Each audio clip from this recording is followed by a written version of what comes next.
Silent Hill 2, the official novel. Written by Sadamu Yamashita. Generously translated into English by Emily, Lady Ducky, Fitch. Chapter 2. Someone's lurking in the apartment. Having successfully escaped to a safe place, for now at least, James sat down on the ground to catch his breath. What would have happened if he hadn't gotten through the fence? The wire mesh seemed to tremble in fear as the fog danced through the heavy air. The monsters seemed to sense that their prey had escaped, and they had all given up and left. There wasn't a wriggling body to be seen anywhere. Once his heart rate slowed, and his cold sweat ceased, James finally got back to his feet. His cheeks still felt a bit numb, but overall he didn't feel as sick as he had earlier. At least he didn't have to worry about dying from the poison anymore. He was just worried. Woodside Apartments. What was waiting for him on the other side of that door? At first it just seemed like incredibly good luck that he had happened to stumble upon this place. But what if it was Mary's guidance that brought him here? Next to the apartment's entryway sat a beat-up old dumpster, filled with the accumulated trash of the daily lives of the residents. James walked over to it and opened the lid. He pulled out a sheet from a bundle of old newspapers. Before he went inside, he'd need to clean himself up a bit. If Mary really was alive and waiting for him here, he didn't want to meet her with his boots filthy. With the old newspaper, he wiped up the monster's blood the best he could. He caught sight of the sensational headline, "Man commits suicide with spoon." Curious, James took a closer look at the article.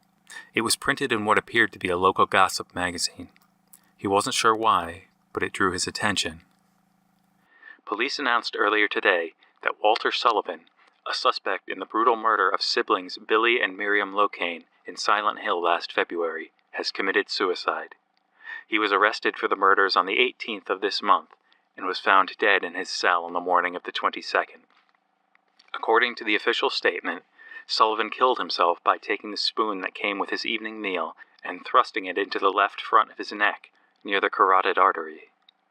He embedded the spoon at least 2 inches into his neck, blood pouring from the wound. By the time the guards discovered him, he was already dead. Classmates from Walter Sullivan's hometown of Pleasant River are quoted as saying, "He didn't seem like the kind of guy who would go around killing children. He was always pretty quiet at school, but he was a nice person. I met the guy once, shortly before he was arrested. He said a whole bunch of weird things.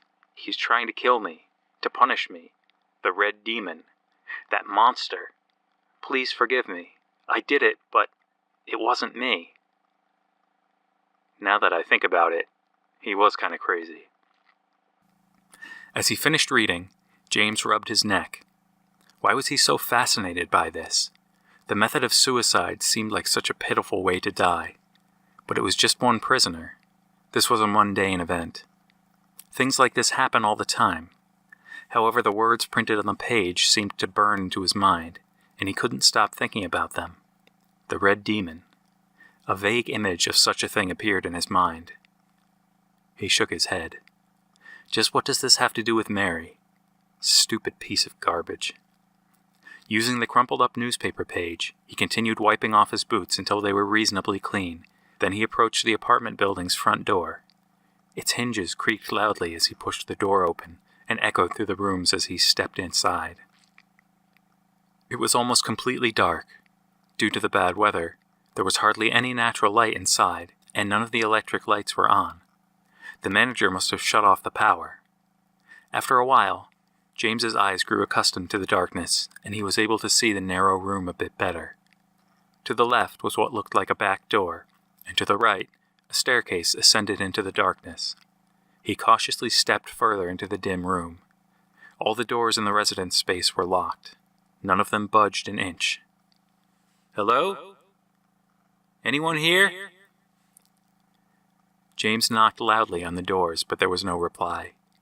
It looked like there was no choice but to try the upper floors. James climbed up the stairs, and was relieved to find that the door to the second-floor landing was unlocked. Upon entering the hallway, he found that it was even darker than before. The entire hallway was almost completely pitch black, as if it were the dead of night. The only tiny shred of light was coming from a window on the north side. Looks like this place wasn't blessed with any more sunlight than the building in a crowded city. "Mary!" James shouted into the darkness. "It's me, James. I got your letter and I came here to meet you." Hearing no answer, James began to feel his way down the corridor. One by one, he knocked on the doors on the south wall, asking at each one, "Come on, open up. I'm looking for a woman named Mary. Do you know her?" Even when he turned and rattled doorknobs, none of them would open. Why wasn't anyone answering? James was beginning to get frustrated. This place wasn't supposed to be uninhabited. He certainly should have seen signs of life around here somewhere. But he couldn't hear any footsteps anywhere. Woodside Apartments was dead quiet, like it had been abandoned. James continued down the hallway, the wooden floor creaking with every other step. When he came to the easternmost room, room 205, he was surprised to turn the knob and find it unlocked. He cautiously peeked inside. "Excuse me?" James said in a low voice. Running out of patience with the lack of replies, he didn't wait very long before he let himself in without permission. The room's overhead lights were turned off, but there was still a single source of illumination. Behind the light stood a human shadow that James took to be the apartment's inhabitant. Sorry for barging in like this. I'm looking for someone. Have you seen—" James fell silent. As he approached, he saw that there was no use in trying to talk to the person. Wearing only a blouse, skirt, and a cardigan, the figure stared back at him with a blank face. It was just a sewing mannequin. The woman who lives here must work as a seamstress from home. But something about the clothes the mannequin was wearing seemed to stab at his heart. All at once he realized those were the same clothes Mary was wearing in the picture of her he carried. Could this mean she was still nearby? James's hopes soared at the thought. The light that illuminated the room was a small flashlight attached to a cord hanging from the mannequin like a necklace. James thought over the situation. Maybe the resident was using the mannequin to light the place because of a power outage. It was situated just right to shine over the entire room. But he had no clue why anyone would leave the light on and the door unlocked while away. Seeing as the person was away at the moment, James decided to borrow her flashlight. He took the light from the mannequin and hung it around his neck. At least now he would have an easier time getting around the apartments. Still, he felt a bit guilty. First trespassing and now theft. He didn't really have any ill intent. He just wanted to find Mary. Leaving room 205 behind, he proceeded down the corridor that extended north from the eastern edge of the first hallway. Immediately after he turned the corner, he stopped clean in his tracks. Flickers of static began to emanate from the radio in his coat pocket. The beam of his flashlight fell on what appeared to be a naked figure standing in the middle of the hallway. Only it didn't seem to have a head. A mannequin? James thought for a moment that maybe the mannequin from 205 was mad at him for stealing its flashlight, and it had chased him out here to take it back. The thought brought a bitter smile to his face. Still, seeing the thing just standing there made him more than a little bit nervous. That and the fact that when the radio made noise, there was likely a monster nearby. He took a couple wary steps forward to take a closer look at the mannequin. Its body was bent and posed in a manner that seemed almost coquettish. He first thought that something about its arms was strange. Only now could he see that, in fact, it had no arms. At the mannequin's waist, where its torso should have been, was another pair of legs that were missing feet. These extra limbs were both bent and twisted into unnatural positions. The mannequin had a surreal style, almost in a weird, artistic way. But why wasn't it wearing any clothing? Suddenly, it moved. Twisting around its extra legs, the mannequin's body began to sway back and forth. James's eyes opened wide in terror. This thing was no mannequin. It was another monster. Though it had a different form than the other squirming monster from before, he had no doubt that they were related somehow. Oddly enough, He found that being confronted by this grotesque being didn't bring up the same feelings of hatred and disgust that the other monsters did. Still, if it was half as dangerous as the other ones, he didn't want to stick around. Leaving the mannequin creature behind, James turned and ran back to the second floor's main hallway.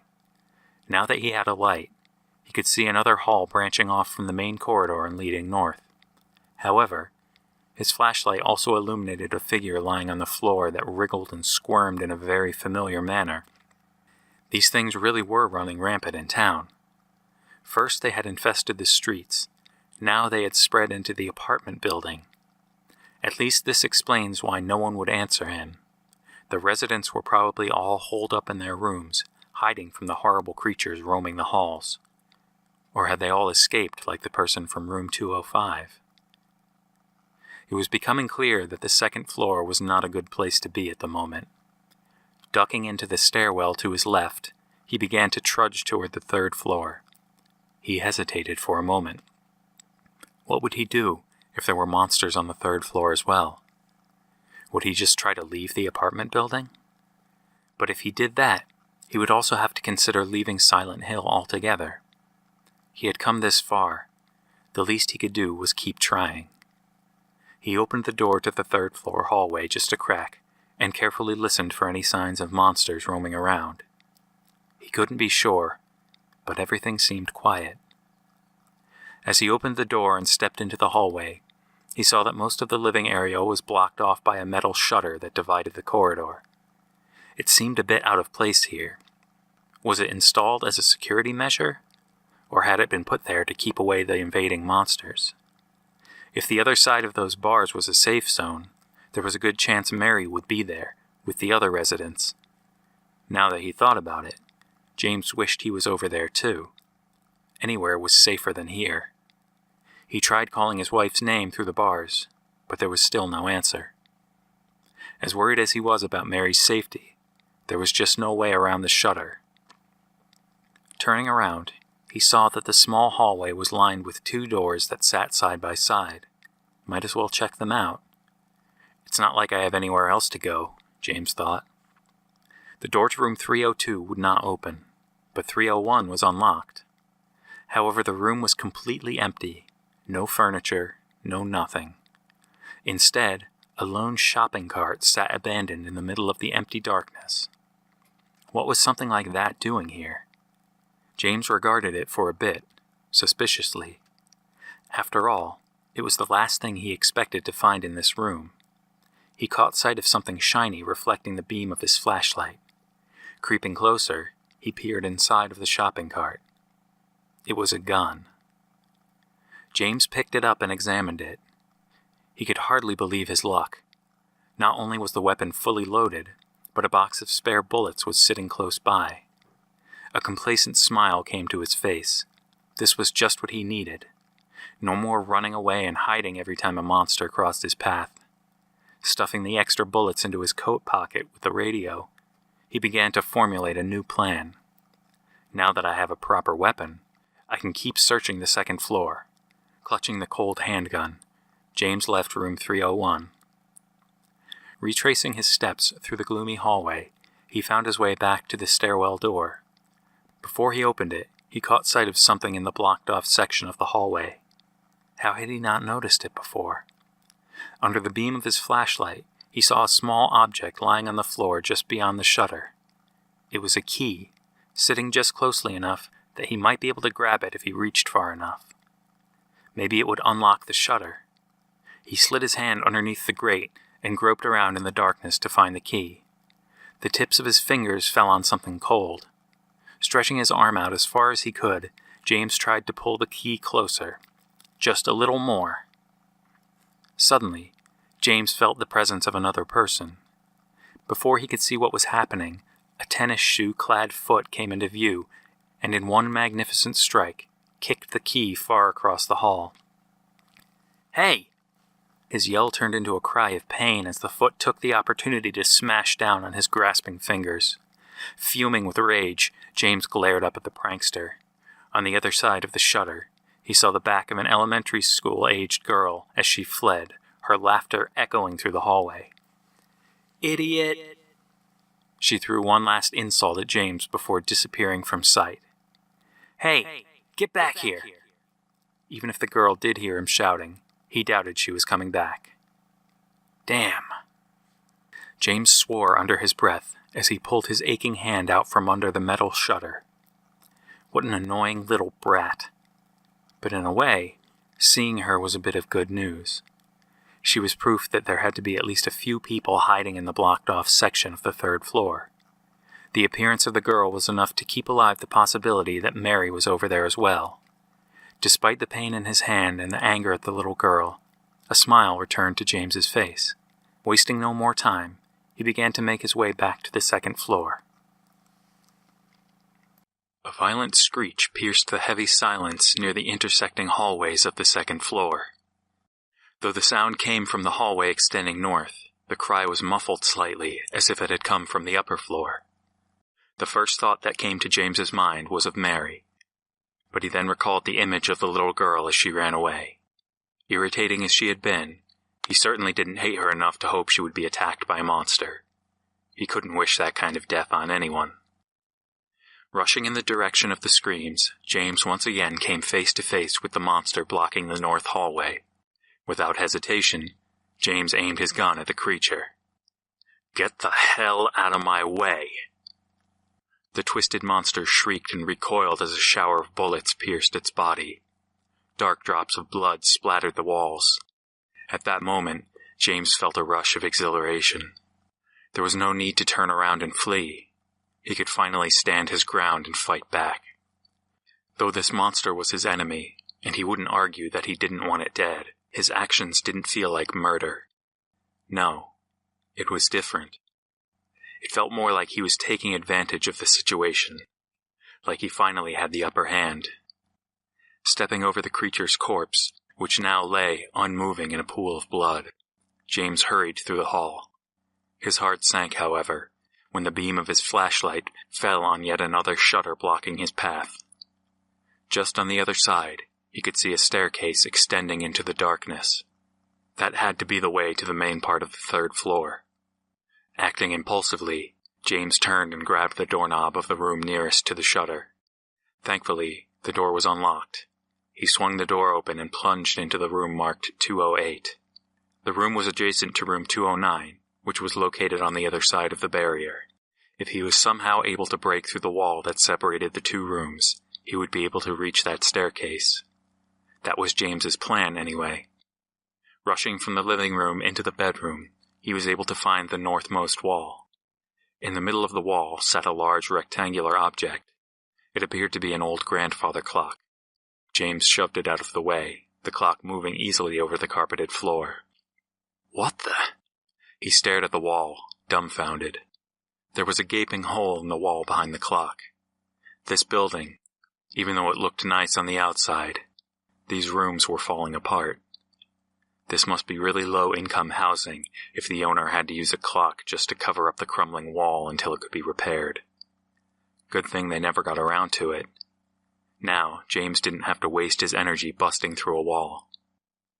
Emerging back into the hallway, James hurried up the stairs to the third floor. Where did that scream come from? With little other options left, James went about checking every room. Like the first floor, all the doors seemed to be locked until he reached the door to room 307. James paused, his hand on the doorknob. He could just barely make out sound coming from inside the room. Carefully, opening the door, he stepped inside. At first, there didn't seem to be anything inside, even though the rustling noise continued. Whatever the commotion was, it was enough to send tremors through the floor. Mary?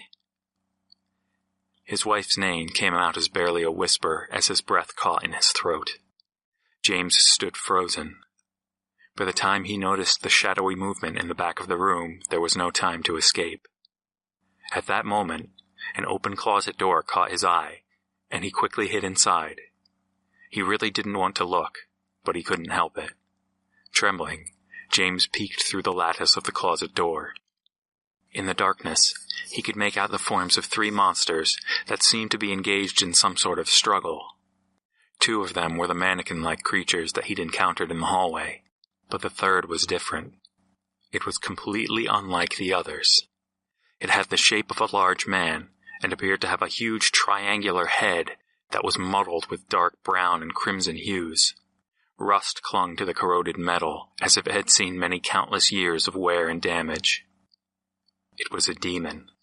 At least, that's what James thought. A red demon. A monster. The words printed in the old newspaper article resurfaced in his mind. Is this the same terror that Walter Sullivan felt when he witnessed this bizarre creature? Certainly this thing had the appropriate appearance to be called a demon. Unlike the other monsters, this creature was clothed in a grimy robe and wore dark knee-high boots. Much as the mannequins struggled to pull away from his grip, they were overwhelmed by the pyramid monster's strength. With his large muscular arms, he was able to break the creature's spines as easily as if they were helpless children. Now painted in their own blood, the two were casually discarded into a heap on the floor. Neither of them moved. The sight of the twisted corpses sent an icy chill down James's spine as cold sweat trickled down his face. Suddenly, as if sensing his presence, the pyramid creature slowly turned its angular head in the direction of the closet doors. James's heart skipped a beat. He had been so distracted by the horrible scene playing out in front of him that he hadn't noticed the sputtering bursts of static coming from his radio. He frantically dug in his pocket and switched the radio off. Sitting in the cramped closet, completely frozen and not even daring to breathe, James silently prayed that the creature hadn't noticed him. The terrifying silence was broken by heavy footsteps that caused the wooden floors to creak. It was coming towards the closet. James could do nothing but hold his gun at the ready. The sound of ragged metallic breathing came from just outside the door, and the tiny space was quickly filled with the stench of rotting flesh. There's no way I'm going to survive this. There's just no way. James clutched his gun tighter in his shaking hands. If victory goes to the one who makes the first move. For a moment, his despair turned to determination. James pulled the trigger, firing blindly in the monster's direction. Once I run out of bullets, I'm going to die, he thought bleakly through the ear-splitting shots. What hope did he really have of killing this massively strong monster? If anything, he was going to make it angry. It would shrug off the bullets just like mosquito bites and come smashing through the door any second now. And then James would be the next to join the pile of corpses. I'm going to die. This dusty little closet might as well be my coffin. And then the time came. The spray of bullets ceased, and silence fell over the room. James almost thought that he could hear the flapping wings of the angel of death coming to take him away. But the silence only continued. There were no footsteps, no breathing, nothing at all. Is it dead? Did I really manage to kill it? Relying on that vain hope, he peeked through the latticed door. The room appeared empty. He pushed the door open as quietly as he could, barely breathing as he took a better look. The pyramid monster was gone. Now that he thought about it, while he was loading the creature full of bullets, it howled as if it was screaming in pain. Maybe it was afraid of the gun and fled. James wasn't fully satisfied with either of these explanations. He just couldn't bring himself to believe in his unlikely victory. It seemed improbable that the monster just ran away, seeing as the front door was still shut tight. It was like it just disappeared from the room like smoke. As James sat, exhausted, on the floor, his eyes fell on the massacred mannequins. A dark red pool spread across the floor underneath their mangled remains. He found that even after his narrow escape from death, he felt no sense of relief. With a stiff body and uneven gait, James left room 307. Why? Why am I seeing all these messed up things? He walked through the dark third-floor hallway, his face still pale. He stopped. On the floor at his feet lay a small key, the one that the bratty girl had kicked away. Sure enough, when he shined his flashlight across the hall, he could see the metal screen that had blocked his path before. Where was that girl now? Mary wasn't anywhere on the third floor. There were no people at all. James had come rushing up here like some wannabe hero, only to find that the person he'd come to save was a couple of dying mannequins. James climbed down the stairs. He had been distracted by the screams from the third floor before, but now he could at least continue his search. Using the glow from his flashlight, he reloaded the handgun, using the box of spare bullets. He also remembered to switch the radio back on. Soon, he was back where he started, the first floor entry hall. Last time he was here, he was under the impression that people still lived here, but now he was almost certain that the building was deserted. At least now he didn't have to worry about getting caught breaking into someone's room. James immediately noticed that the door to room 101 was slightly ajar, even though it was locked tight last time he had checked it. Cautiously, he pushed the door open and looked around inside. It appeared to be empty. However, he was greeted with an unpleasant sight when the flashlight's beam shined into the small kitchen. It was a corpse. James had almost grown accustomed to the sight of dead monsters, but even with the body badly beaten and the face obscured by shadows, this was clearly human. As James stood in shock, he heard a pained moan come from across the bathroom door. It sounded like a person, but then again, the mannequin's screams had sounded like a person's too. Perhaps it was the monster that killed the resident of this room. There was no way he was going to bust down the bathroom door and find out. He wasn't stupid enough to fall for the same trick twice. Still, this wasn't just something he could ignore. Stepping quietly over to the door, James strained his ears and listened to any other sounds coming from inside. Shit. A male voice murmured. So it was a person after all. Even if it wasn't Mary, maybe he had some useful information about her. James opened the bathroom door and found a somewhat chubby man kneeling on the floor, clutching the toilet tightly.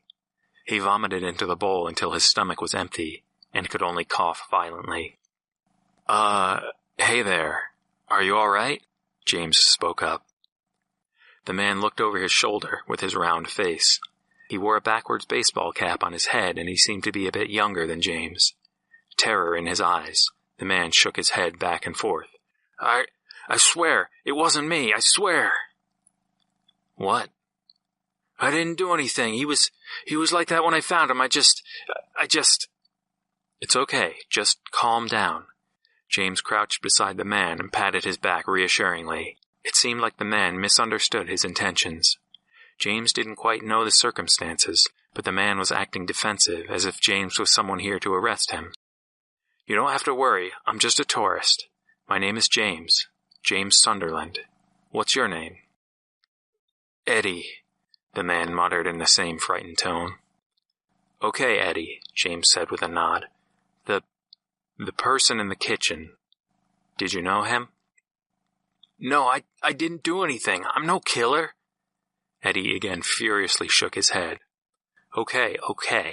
I understand, Eddie. I don't think you killed anyone. You seem to be in shock, and I was a little bit worried. It was just a question. I didn't kill him. Of course you didn't.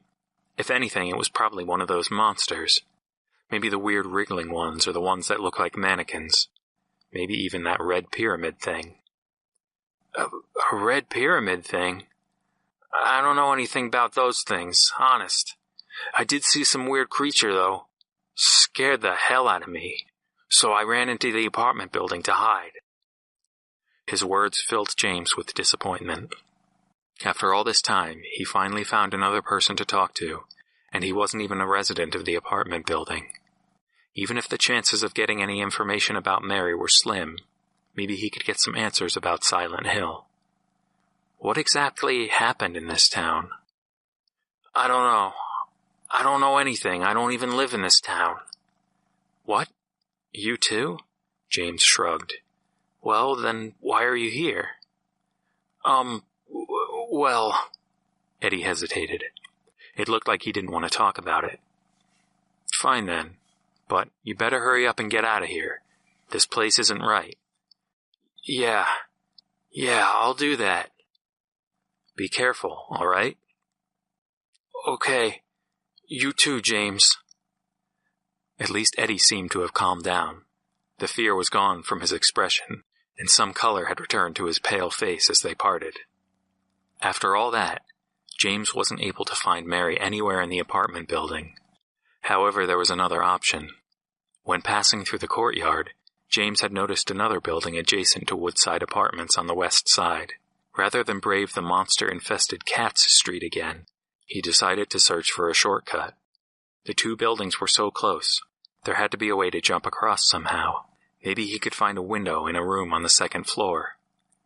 Wasting no time, James climbed to the second floor and advanced to the western end of the hallway. Luckily, the window on the other building looked to be missing altogether. Bracing himself, James jumped across through the window, landing in a forceful manner and rolling across the floor in the adjacent room. As soon as he left the room and entered the hallway, James found himself face to face with yet another mannequin-like creature. Unsurprisingly, the monsters were running rampant in this building too. Aiming his gun without fear or hesitation, James opened fire on the mannequin until it fell lifeless to the ground. Again, he felt the satisfaction of defeating another monster. However, James would have to force himself to start avoiding unnecessary conflict in order to conserve ammo. As it was now, the remaining number of spare bullets was distressingly low. Reaching the end of the second-floor hallway, James descended the stairs. In room 109, an unexpected reunion awaited him. The room was mostly empty, with a large mirror stretching across one of the walls, not unlike a ballet studio. That, or the person who owned this room, was just particularly narcissistic. A woman was lying on the floor in the middle of the mirrored room.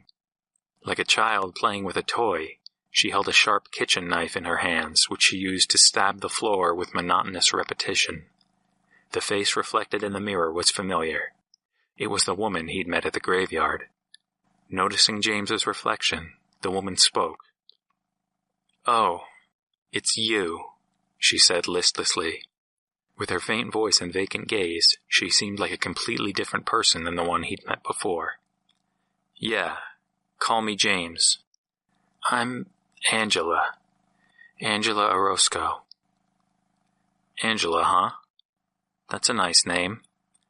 James addressed her in the gentlest way possible. The way Angela stared so intently at the knife as she buried it into the floorboards again and again, she seemed to have ill intentions. "So, what are you doing here?"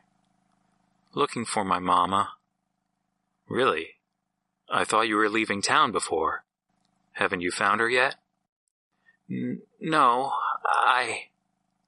Did your mother live in this building?" "I don't remember." "So all you know is that she lived in this town?" "She's just like me, running around town looking for someone with only the smallest clues to go by." James felt bitter sympathy for her situation. "What did you say?" Suddenly, Angela raised her upper body and glared at James with a strange light in her previously empty eyes. "How do you know that?" she yelled, her expression turning fierce. "What do you mean?" James asked, puzzled at her response. Angela gripped the knife tighter. That blade was uncomfortably close. "How did you know that my mama lived in this town?" So that was the reason. Man, I'd better watch what I say. She really looks like she'd kill me if she got the chance. Not breathing a word at these thoughts, James replied, "I just thought that since you were looking for her here, that your mother lived here." "Anyone would have thought that." "Yeah, I guess you're right." The hostility disappeared from her face, and Angela fell back into her lethargic behavior. "Isn't that why you're here?" I don't know." "Then why come to Silent Hill in the first place?" At James's question, Angela cast her eyes to the floor. "Why are you in this town?" Angela avoided the question by asking it right back. James thought his search for Mary to be a somewhat private matter, so he answered vaguely. "I'm looking for someone." "You find them yet?" "No." "You and me both." "Yeah, I guess we're stuck in the same situation," James murmured. Suddenly, he found that he could no longer contain his troubling emotions, and they all came spilling out. "That's not all. My wife, Mary, she's been dead for a while now. But I really want to believe that she's still alive, that she's living in this town somewhere." I just got a letter from her. If she was really dead, how could she possibly have sent me a letter? James. Sorry, I just needed to tell someone. I hope you find her. Thanks. I hope you can find your mother. Perhaps some of James's passion rubbed off on her, because Angela seemed to regain a bit of humanity. She even managed to smile. I won't give up. I'll look everywhere if I have to. Angela pulled herself to her feet and stood in front of James. Let's go together. I can protect you so you don't have to carry that around anymore. Besides, that knife doesn't suit a pretty young lady like you at all. James spoke cheerfully, gently closing his hands around her fist that held the sharp blade. Don't touch me! Her hysteric scream pierced his ears. She tore herself away and pointed the knife at him threateningly, though she quickly regained herself. I'm sorry. It's okay. I'll be fine. I'll be fine by myself. But why? Are you worried about me? You think I'm going to kill myself? Angela stared at the gleaming blade as if she was spellbound. And maybe you'd be right. As long as I have this, it would be easy to do. Hastily, as if she wanted the thing out of her hand as soon as possible, Angela tossed the knife on top of a shelf.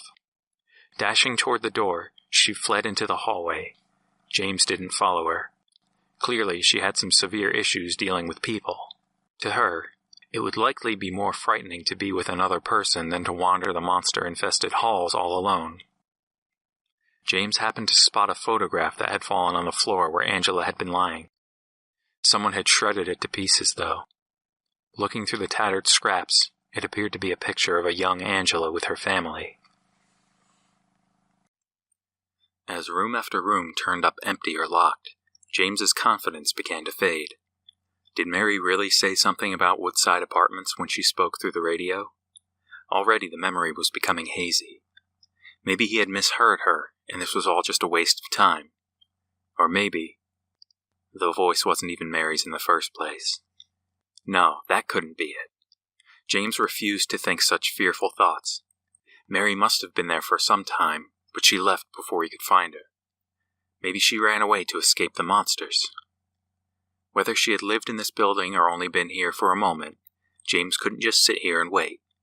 Maybe he should go back to his original plan of finding the special place the letter mentioned. Even if it was a fruitless effort, maybe a part of her would still be lingering in that place, even after all this time. Leaving the building proved to be almost as difficult, as all the doors were jammed shut, including the front entrance. No matter how forcefully he kicked and shoved it, James couldn't get the door open. He had no choice but to wander around and see if he could find a back door. On the second floor, he came across a door marked Emergency Stairs, which, thankfully, was unlocked. He stepped through the door onto a pitch-black landing. Ashen gray water. James blinked in confusion. When he shined his flashlight on the stairs that should have led down, he found a pool of murky gray water had filled the staircase all the way up to the second floor. What on earth could have caused the water to flood the entire staircase? Maybe the rampaging monsters broke a water pipe. Either way, the stairs were useless now. Discouraged, James turned around to exit back into the hallway. The doorknob wouldn't budge. He was trapped. A low roar echoed from the far corner of the landing and made James's blood run cold. It was a sound he had heard not long ago. The color rapidly draining from his face, James frantically kicked the door and tugged on the doorknob in a desperate but futile attempt to escape. Reluctantly, he turned around, his legs so weak that he could barely feel the ground beneath his feet.